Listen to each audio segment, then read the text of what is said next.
Hello,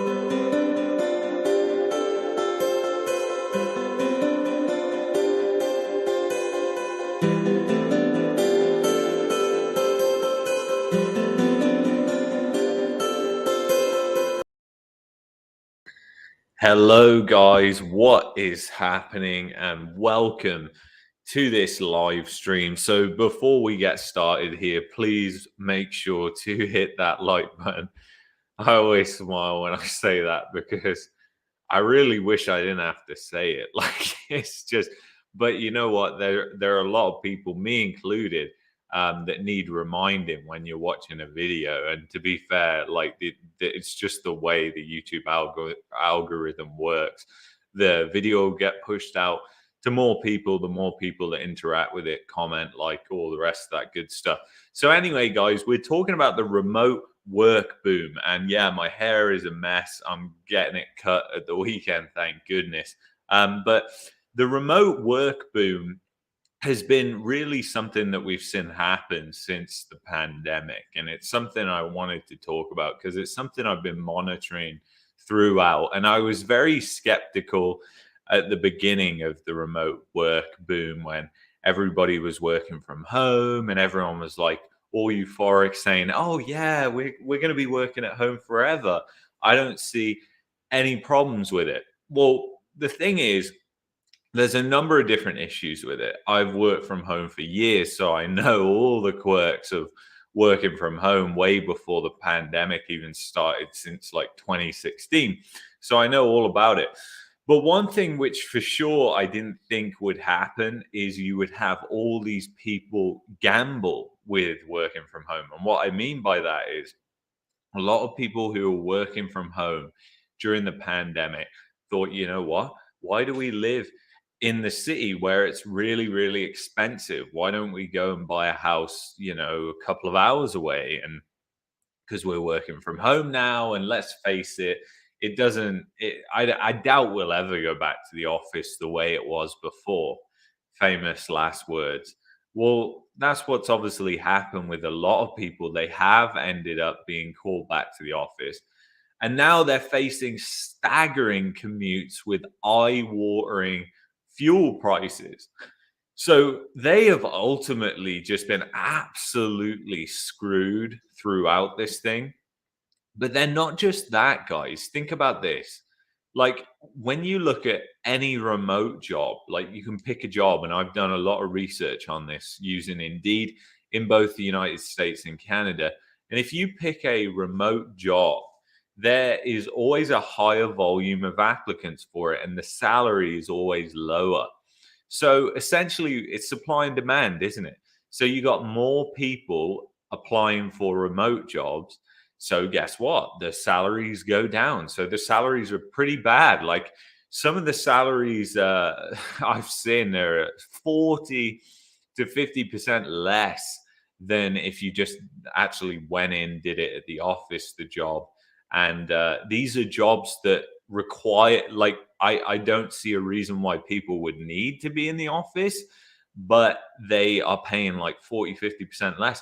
But, everybody, like so many people over the past year I've spoken to, and they've said, yeah, I'm just going to look to get like a fully remote job and then I'm going to be sorted.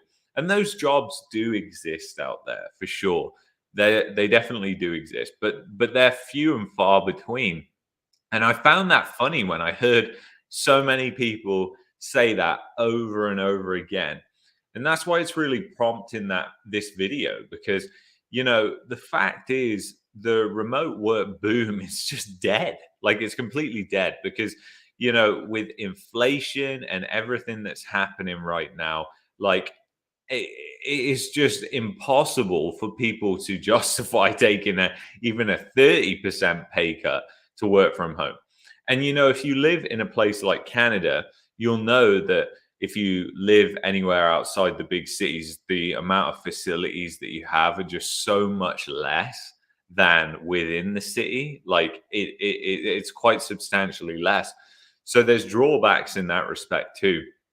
But the thing is, this drive for people to move away from the city to buy a cheaper house. I thought from the start it was the stupidest thing I've ever seen, because and I knew that there would be a lot of people playing dumb with it. And when I say playing dumb, I mean they're thinking, yeah, like they're just kind of, it's the normalcy bias essentially. They're thinking, the chances of me being called back to the office in the future, they're they're slim to none, or downplaying it, or saying, oh, it's far away, I don't have to worry about that. Well, it came around pretty quick, didn't it, guys? So the thing is, the remote work boom is dead, and those people who moved away from the city, oh, they've been run over by a bus. Like, they have literally been trashed. Like, they're now holding the bag. And I've said this in other videos, guys, but the remote workers, they moved out of the city. They turned a lot of these housing markets into outright penny stocks. And I said, the way this happens, think about your cities in Canada and the United States, your big markets, your blue chip stocks. Think about it that way. So, yeah, they can go down 40%. Don't get me wrong. But if you have ever owned a penny stock, like, that thing will fluctuate like crazy. And it's to do with the volume, because they're easily manipulated, because you don't need a lot of money to put a high volume of shares traded, and create these massive price spikes and also massive price declines. So think about it. Think about it. Let's imagine this and play this little scenario through here. Like, you move to a place like Windsor, Ontario, small town, and you thought you're 3 hours away from Toronto, so worst comes to worst, you can commute, so it's not that big of a deal. And back then, gas prices, as we said, like a year ago, even gas prices were 72% less. So if you were looking at this a year ago, you would have been looking at gas prices that were a lot less than they are today, a lot less. So when you think of it like that, think about, like, let's say, 1,000 people move to Windsor, Ontario within like a couple of month period. What will that do to the housing market? Well, that will literally clean out the supply. It will send prices spiking, and then down the road, where we're coming to now, where we're seeing these massive price declines in Ontario, and it's going to start happening in the United States as well. They're just a little behind us, but it will happen, where all these little markets, which were essentially pumped like penny stocks, and people didn't even realize that they were doing it, they're going to come back right back down, because guess what? The people who bought those homes, they were getting paid their big city salary, so they could afford them. But guess what? The people who live in that city in Windsor, can they afford them? No, absolutely not. So the thing is, after all those buyers dry up coming from the city, guess what? Nobody can afford the home. So they've got, the price has one place to go, and that is down. And that's exactly what we're seeing happening. That's why Brock, which is just a, small place in Ontario, the prices are down 30% within a couple of months. When I saw that the other day and we went through it on the live stream, I went and did a little bit of digging. And of course, it was one of these places where a lot of people move from Toronto with the remote work boom. So these markets, just like I said, are going to go up and down like penny stocks. And I don't see them going up again, because that demand is dead now. Like, the remote work boom, like, people aren't rushing to work from home. They're not rushing to buy extra space. They're recessing.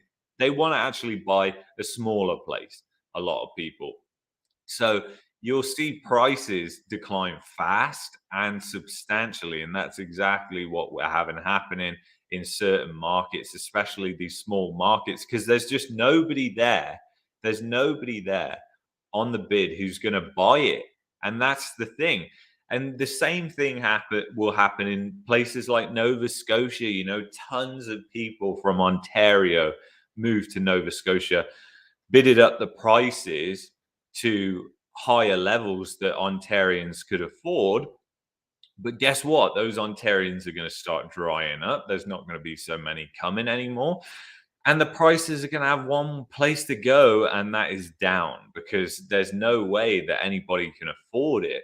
And really, people are just dumb when it comes to prices. They don't do any research.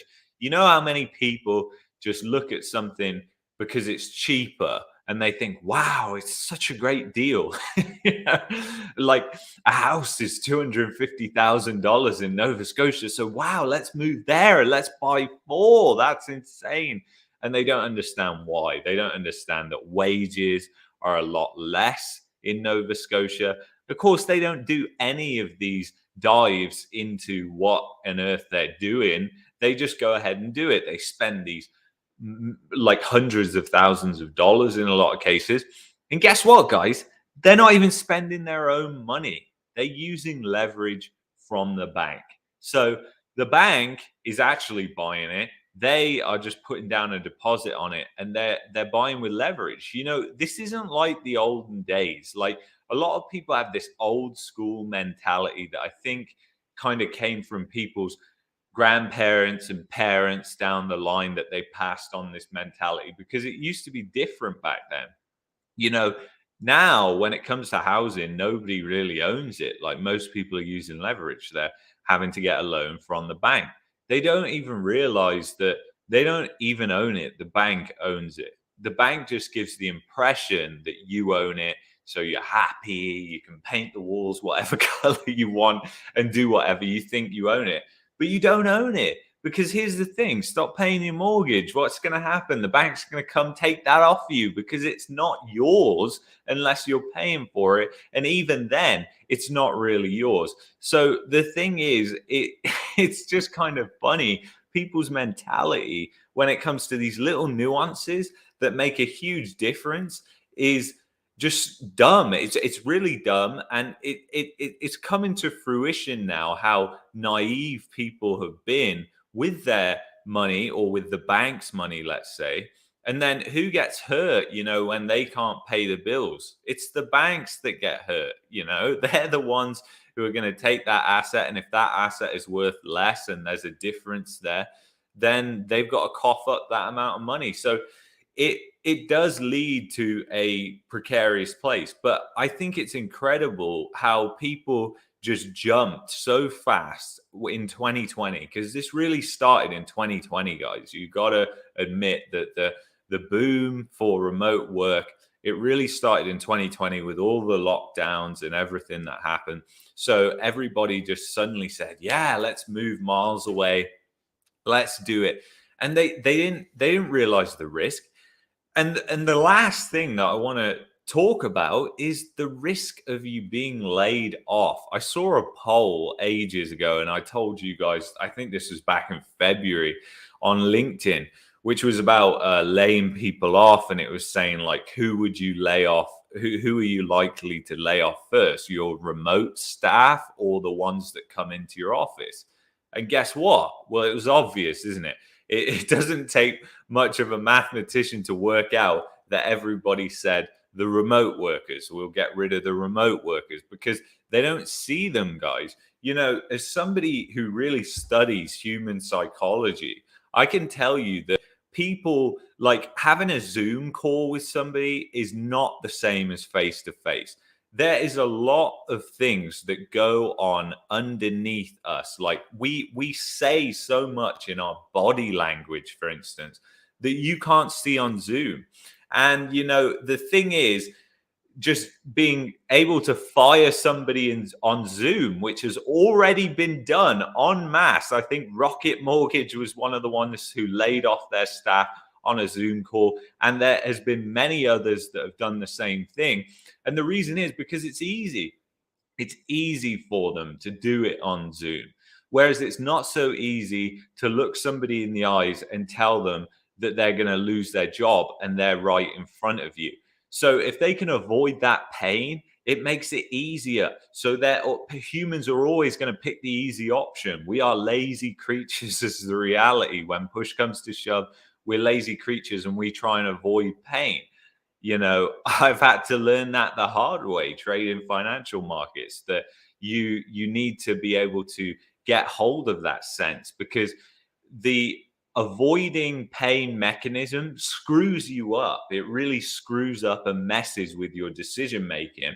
And that's why 70-80% of retail traders can't make money in the stock markets, because they can't get a grasp on their psychology, because everything comes back to human psychology, markets, the way people are driven, and everything like that. So I really think the remote boom is dead. Like, the remote workers, they're hanging in a precarious place, because obviously, you know, that they are literally probably the first in line to be fired. And then what does that translate into these penny stock markets? Well, I don't even need to tell you what's going to happen in those markets, because those people are going to be rushing to get back to the city to get a job, because guess what, they're going to look online, and they probably haven't done this already, and they're going to find out that any remote job that they're trying to get, there's more competition for that job. And guess what, the other thing is the pay is substantially less. So the fact is, those people they literally took huge risks. And I said this at the time in 2020. I said people are taking insane amount of risks right now, and they just aren't acknowledging it. Like, at the most precarious point in time, like in 2020, when nobody knew what was happening with the economy, nobody knew what was happening with the cerveza sickness or anything like that. It was an incredibly, like, precarious place to just think, oh yeah, we'll just take a huge risk and move like 100 miles away from from where we live. And this happened everywhere, happened a lot of different places. And that's why you saw a flood of capital, and all the inventories just dry up completely in these other markets. Because unlike the blue chip stocks, which are always going to have a certain turnover of sales which are happening, some of these penny stocks, they just don't have the liquidity that's always there. They might be highly seasonal as well, so. And somebody actually said this was a subscriber story. I was talking to this guy, I can't remember his name, it was quite a while ago. And the guy works in a job where he's talking to people all the time, and I'll keep his identity secure, because I don't know if he wants me to or not. But the thing is, he was saying to me, people were coming in from Ontario, this was in Nova Scotia, and they were saying, oh yeah, I've just bought a house, everything like that. There's not a Costco 5 minutes down the road. Like, I'm really gutted. But at the end of the day, like, if anything goes bad, we'll just sell the house and it'll be worth more. And, like, it's just a for sure thing. Like, it's just going to happen that way, and everything's going to be okay. The thing is, the thing that tends to happen is, when everybody runs to the exit, it's all at the same time, and only a certain amount can fit through that door. And there's a lot of people running for the exit right now, and we haven't even seen the flip side of this, which is unemployment significantly rising. So the thing is, yeah, Trent, where's the Starbucks? Yeah, no, you're right about that. But yeah, they were essentially saying that, everything isn't as convenient as I had it in Ontario, like, because they did no research. A lot of people, for heaven's sake, were buying homes in Nova Scotia and places like that. They hadn't even seen them. They'd never even visited the area. It just looked nice, it sounded nice, it was cheaper, and they thought it was a great plan. And people who think like that,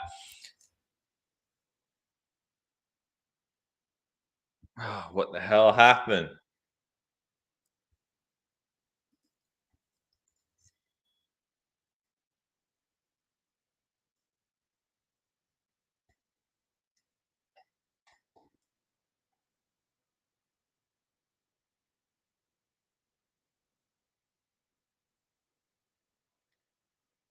Oh crap.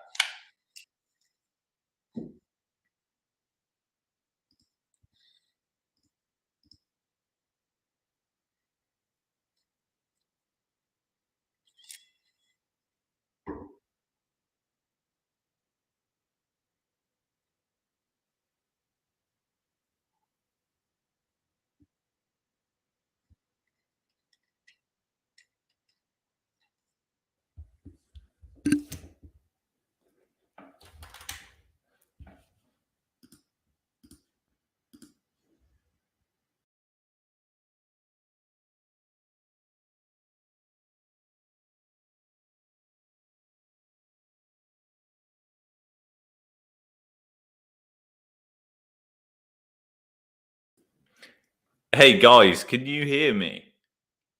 You just can't see me. Because I don't know what the hell's going on. Oh, there we go. All right, we're back in business, I think. Anyway, I'm gonna wrap it up there. I think that's a good place to wrap it up. The camera is overheating, so it's probably gonna die any second. I just can't win with the technology here. I think the light that was behind it has been heating the thing. So anyway, thank you guys so much for listening to me and listening to me ramble on here. But I think this is incredibly important for people to realize. There has been so many risks that have been took, and people just don't really realize. So, anyway, if you haven't done so already, guys, please click that like button. It will really help get this out to people, and maybe they'll wake up from their sleep. Who knows? Maybe we can wake them up from their rocking chair. Stay tuned. I may have another live stream at around 7. I'll see what I've got like 6 lined up, but I don't want to bombard everybody at the same time. So anyway, guys, thank you so much, and I'll see you in the next one. Peace and love, guys.